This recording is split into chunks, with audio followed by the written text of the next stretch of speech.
নাসিক সিংহস্ত কুম্ভমেলা 2015।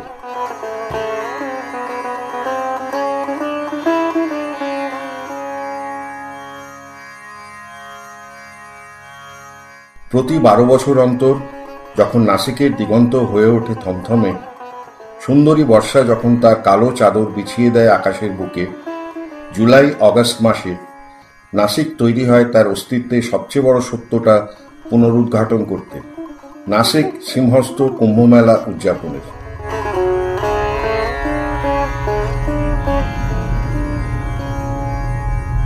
নাক্ষত্রিক হিসাবে এই সময়ে দেবগুরু বৃহস্পতি সিংহ রাশিতে প্রবেশ করেন, চন্দ্র ও সূর্য থাকে কর্কট রাশিতে।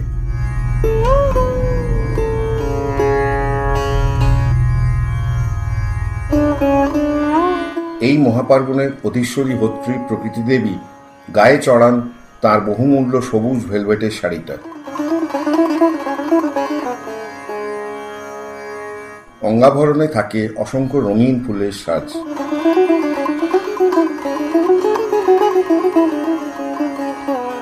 বছরব্যাপী এই মহোৎসবে লক্ষ লক্ষ দেশবাসী যাত্রা করে নাসিকাভিমুখে আনন্দোৎসবের অংশীদার হতে। নাসিকবাসী তার আঙুর ও মন্দিরের গর্বে গর্বিত। নাসিকে কুম্ভমেলার তীর্থযাত্রার একটি অচ্ছেদ্য অঙ্গ তার অসংখ্য মন্দির দর্শন।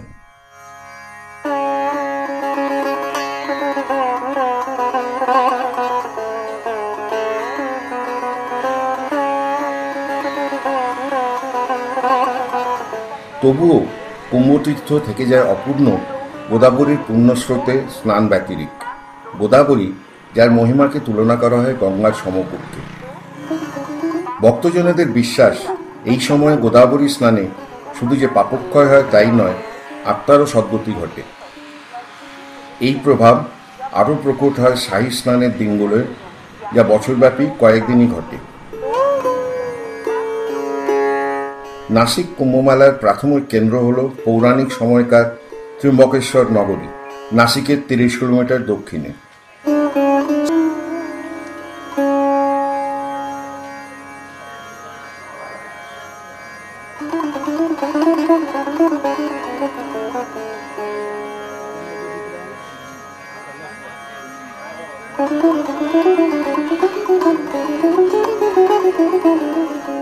আরও একটা তথ্য যা সর্বজন বিদিত নয়, তা হলো ত্র্যম্বকেশ্বরের বর্তমান মন্দিরটা পুরনো হলেও আদৌ মূল মন্দিরটা নয়। আদি মন্দিরটা বর্তমান মন্দিরের পাশেই গোদাবরী ও অহল্যা নদীর সঙ্গম সংলগ্ন হয়ে অতি অনাদরে বিদ্যমান। অল্প কয়েক বছর আগে আদি মন্দিরটাকে গর্ভস্থ করে গড়ে উঠেছে একটা নতুন মন্দির। ত্র্যম্বকেশ্বরেই ভারতবর্ষের সর্বকোণ থেকে আগত সাধুদের প্রধান সমাবেশটা ঘটে। খুদে নগরী ত্র্যম্বকেশ্বরের রাস্তাঘাট ভরে ওঠে গেরুয়া থেকে লালের ভিতর সর্বসম্ভব রঙের ছটায়। জটা ও পাগড়ির নানা বিন্যাস ও কাপড় পরার বা না পরার কায়দায় এই পুণ্যাত্মাদের গোষ্ঠী ও বর্গবিন্যাসের মাপকাঠি। ভারতীয় সংস্কৃতির পাঠ্যে এও এক বিশাল পরিচ্ছদ। সাধুদের থাকার ব্যবস্থা আখড়ায়। পশ্চিমতবাদ ভিত্তিক এই বসন ব্যবস্থায় ত্র্যম্বকেশ্বর ও নাসিক দুই জায়গাতেই গড়ে ওঠে সাধুগ্রাম। গায়ে গায়ে লাগা আখড়ায় থাকে বিভিন্ন গোষ্ঠীর সাধু সম্প্রদায়। দুই শহরে বসত ব্যবস্থা আপাত দৃষ্টিতে যুক্তিসঙ্গত দেখালেও এর ভিতর লুকিয়ে আছে এক রহস্য। এই মহাত্মাদের ভিতরেও বর্গবিরোধ বেশ প্রকট। পার্বণের সময় এই বিরোধ যাতে ব্যাঘাত না ঘটায়, তারই উদ্দেশ্যে এই দূরত্বের সৃষ্টি। সময় ও অবস্থার অভাবে অনেক পুণ্যার্থীরই শাহী স্নানের দিন ডুব দেওয়ার সৌভাগ্য ঘটে না। তাদের পক্ষে বাকি দিনগুলোয় স্নান করার অল্প পুণ্যেই সন্তুষ্ট থাকতে হয়। এইসব দিনগুলোতেও ঘাটে পুণ্যার্থীদের ভিড় কিছু কম থাকে না। পুলিশ, মিউনিসিপ্যাল কর্পোরেশন ও নানা স্বেচ্ছাসেবক গোষ্ঠী যেমন ভারত সেবাশ্রম এর কর্মীদের তত্ত্বাবধানে ঘাটে শান্তি ও শৃঙ্খলা বজায় থাকে।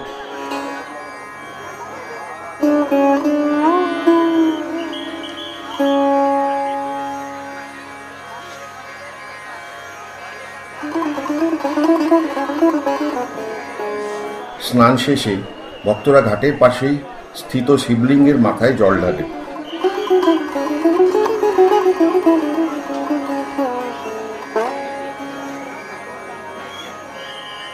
কেউ কেউ অতি প্রাচীন বটগাছের গুড়িতে সুতো বেঁধে ইচ্ছা পূরণের আশা করে।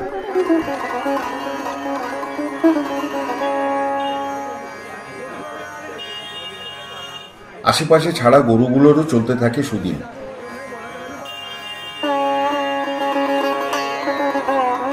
এই হট্টগোলের ভিতরেই আবির্ভাব হন মা কালী। কয়েকটা টাকাতেই তার সন্তুষ্টি। এহেন ব্যবসা বুদ্ধির তারিফ না করে পারা যায় না।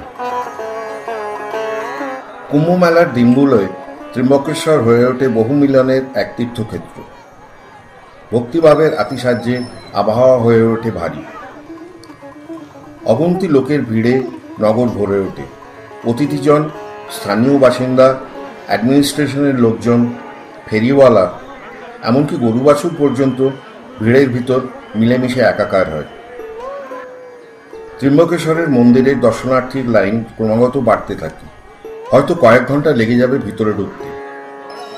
দেখে মনে হয় দেশের এক বিশাল অংশ এক জায়গায় একত্রিত হয়েছে মোক্ষ লাভের উদ্দেশ্যে।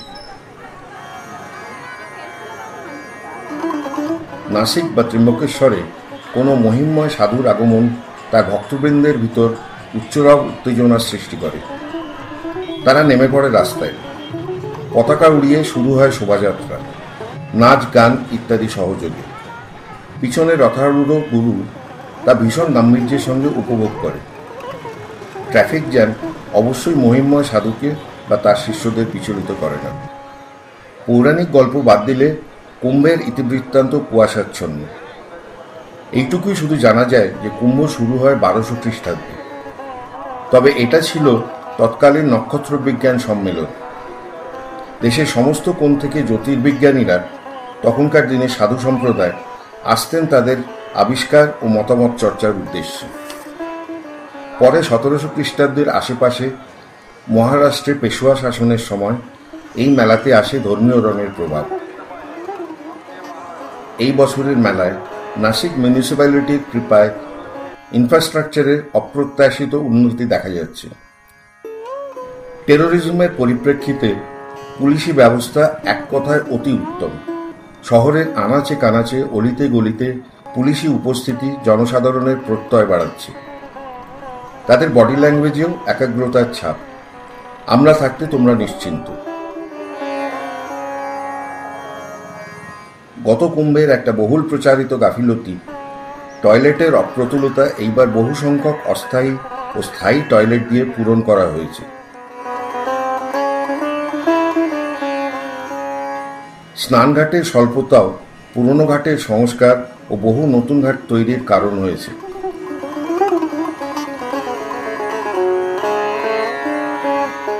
মেডিকেল ইমার্জেন্সির জন্য অনেক টেম্পোরারি ডিসপেন্সারি খোলা হয়েছে, সঙ্গে অসংখ্য অ্যাম্বুলেন্সের উপস্থিতি।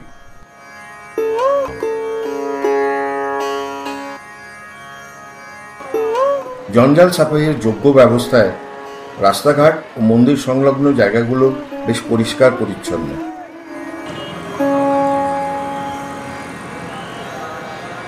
কুম্ভের সময় স্নান পর্ব আয়োজিত হয় দুটি জায়গায়। নাসিকে রামকুণ্ডে, যেখানে কথিত আছে রাম সীতা তাদের লঙ্কা যাত্রাকালে কিছুদিন কাটিয়েছিলেন, আর ত্র্যম্বকেশ্বরে কুশাবর্তে। স্নান পর্ব শুরু হয় কাক ভোরে, চলতে থাকে সন্ধ্যা পর্যন্ত। কিছু অতি উৎসাহী ভক্তেরা অবশ্য দুই জায়গাতেই স্নান করেন, সম্ভবত বেশি পুণ্যের লোভে। শাহী স্নানের দিনগুলো এক কথায় স্পেকট্যাকুলার। শহরের সমস্ত যানবাহন থামিয়ে দেওয়া হয় পথচারীদের সুবিধার্থে। রাস্তার প্রতি মোড়ে পুলিশ পথচারীদের ঘাটে পৌঁছাতে সহায়তা করে। শুরু হয়ে যায় ঘাটে পৌঁছানোর একমাত্র নির্ভরযোগ্য উপায় 4 কিলোমিটার হাঁটা। ট্রাফিক লাইটগুলো অবিচলিত দায়বদ্ধতা রক্ষা করে চলে অনুপস্থিত গাড়িদের নির্দেশ দিয়ে। শাহী স্নানের দিন সকালে রামকুণ্ড জেগে ওঠে রাত থাকতে। সোডিয়াম ভেপারের কমলা আলো যেন অপেক্ষা করে গেরুয়াধারীদের স্বাগত জানাতে। এর ভিতরেই অগন্তি জনতা এসে ভিড় জমিয়েছে ঘাটে। স্ট্র্যাটেজিক জায়গা দখল করার উদ্দেশ্যে। বাতাসে একটা চাপা ঔৎসুকতার আভাস। সবাই অপেক্ষায় আছে কতক্ষণে সাধুজনেরা এসে উপস্থিত হবে। গঙ্গাপুর ড্যামের থেকে জল ছাড়া হচ্ছে প্রচুর পরিমাণে, যাতে গোদাবরীর স্বচ্ছতা বজায় থাকে। সাধুদের স্নানঘাট ও জনসাধারণের ঘাট আলাদা। সাধুঘাটে তাদের স্নান সমাপনের আগে বাকিদের নাম্বার অধিকার নেই। স্নানের প্রধান ঘাটটা পুলিশে প্রায় ঘিরে রেখেছে। কর্তৃপক্ষ চিন্তিত, সময় পেরিয়ে গেছে তাও সাধুদের দেখা নেই। ভিড়ের মাঝখানে দেখা যায় বহু ব্যক্তি দামি ক্যামেরায় ছবি তুলে বেড়াচ্ছে। তার ভিতর বেশ কিছু নিউজ রিপোর্টারও রয়েছে। বেশ কিছু সময় কাটবার পরে প্রথম আখড়ার আবির্ভাব ঘটল। কাতারে কাতারে সাধু ঢুকতে আরম্ভ করলো হৈ হৈ শব্দে। সাধুঘাটের খালি সমাধিস্থ চেহারাটা মুহূর্তের ভিতরে বদলে গেল। ভীষণ শব্দ সঙ্গে বাজনাবাদ্যি ও সাধুদের চিৎকার মেলে সৃষ্টি করল উচ্চ রব, যেন যুদ্ধক্ষেত্র।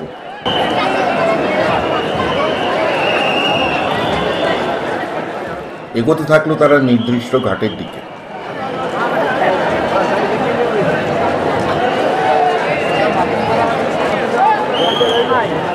মাইকে ক্রমাগত নিজস্ব ও বাকিদের সুরক্ষা সম্বন্ধীয় সাবধানবাণী শোনা যায়, কখনো কখনো দুরাত্মাদের সম্বন্ধে।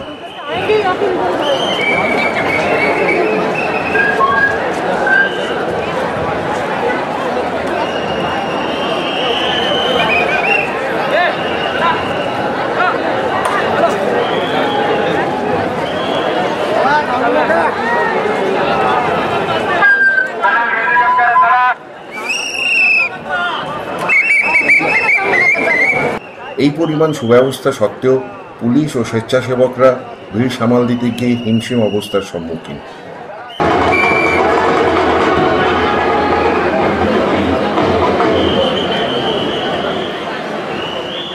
আখড়াধিপতির পদবর্গের হিসাবে তার প্রথম স্নানের অধিকার, তারপর তার চারা চামুণ্ডরা।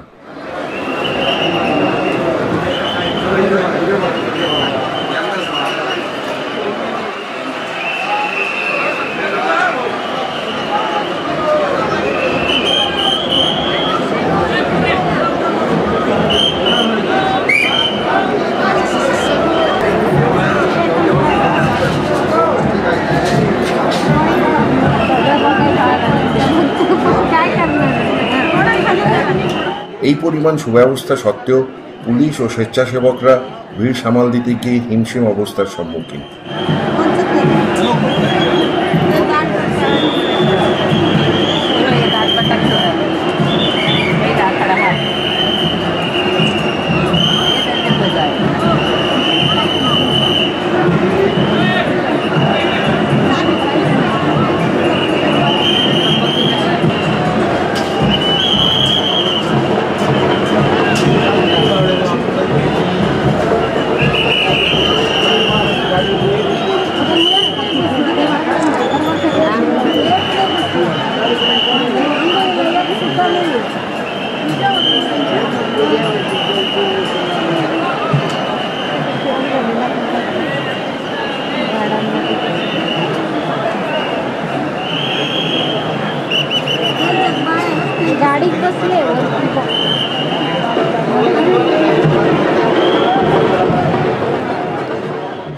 ইতিমধ্যে দ্বিতীয় আখড়া এবং তারপরে একের পর এক আখড়া উপস্থিত হতে লাগলো।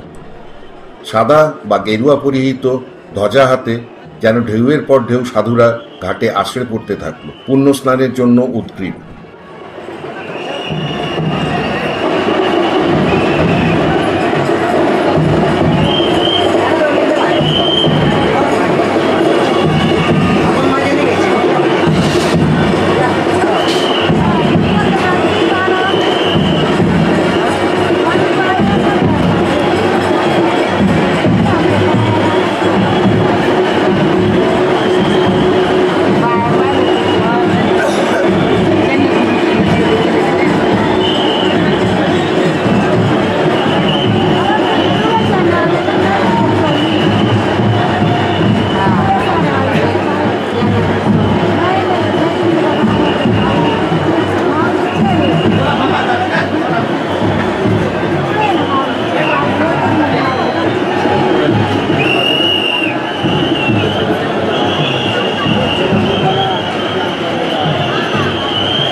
একজন অশীতিপর বৃদ্ধ চলৎশক্তি রহিত আকড়াধিপতিকে তার শিষ্যেরা কোলে নিয়ে স্নান সমাপন করালো।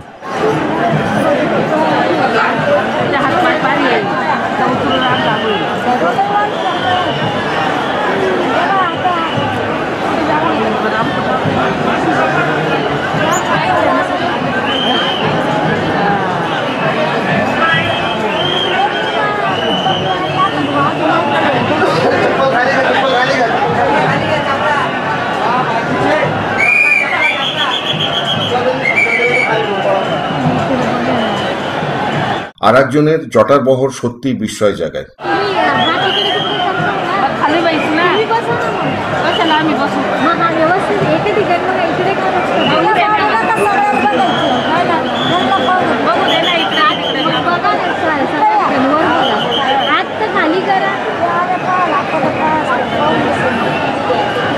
पण थोडाफार तर आपला हात येणार तर एवढं विसर नाही, थोडं हात होणार.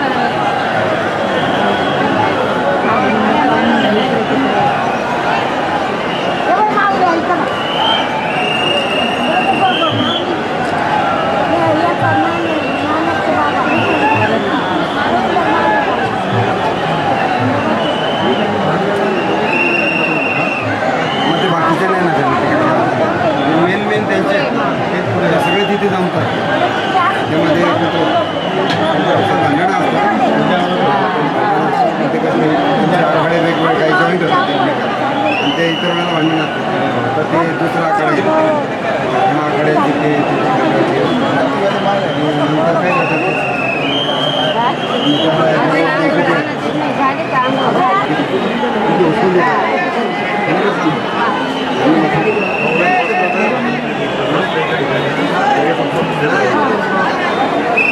কিছু আকড়াধিপতিরা গাড়ির ছাদে সিংহাসনে চড়ে এসে উপস্থিত হলেন, যদিও অবতরণ বিশেষ সুখকর হল না।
স্নানঘাটে এই ধুন্ধুমার অবস্থা শান্ত হতে দুপুর পেরিয়ে গেল। কর্তৃপক্ষের ব্যবস্থাপনা ছাড়াও আখড়াগুলো তাদের সামর্থ্য অনুযায়ী অতিথি সেবায় হাত লাগায়। বহিরাগতদের জন্য তাঁবুতে থাকার ব্যবস্থা করে, সঙ্গে নিখরচায় খাওয়া।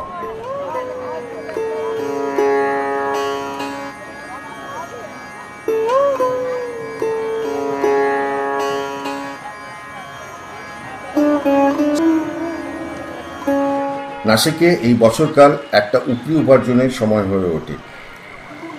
আরও একটু বিশদভাবে বলা যায়, শাহী স্নানের দিনগুলোয় অন্তত 25 লক্ষ বাইরের ট্যুরিস্ট এসে উপস্থিত হয়, আবাসী 17 লক্ষ লোকের শহরে। বলা বাহুল্য, এতে স্টেট ট্রান্সপোর্টের যথেষ্ট লাভের ইঙ্গিত থাকে, রেলওয়ের কথা যদি নাও তোলা যায়।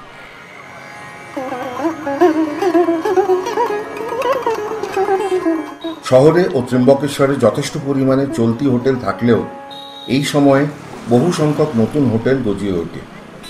তাতে ভিড়ও খুব খারাপ থাকে না। হোটেল ভাড়ার কথাটা এখানে উজ্জ্ব রাখাই শ্রেয়।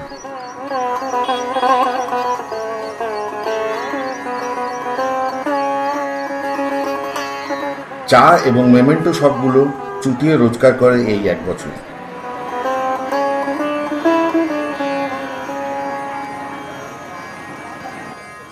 মন্দির সংলগ্ন খাবার দোকানগুলো জিভে জল আসা খাদ্য সম্ভার সাজিয়ে বসে। এক্ষেত্রেও রেটের কথাটা না তোলাই ভালো।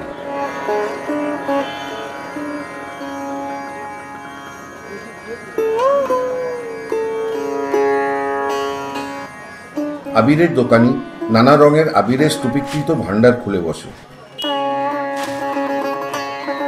রাস্তার কোণে দাঁড়িয়ে বাংলার বাউল তার একতারাতে টানত। ফুলওয়ালিরাও বসে যায় ভক্তদের ফুল বেচতে।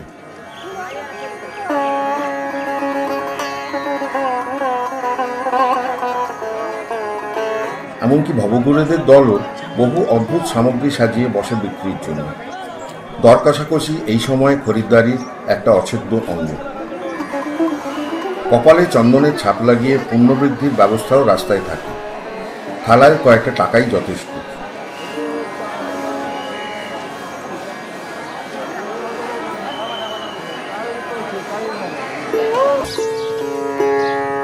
যারা এতটা ভক্তিপ্রবণ নয়, তাদেরও জীবনের অন্যান্য ছোট ছোট আনন্দগুলো উপভোগ করার সুযোগ ঘটে।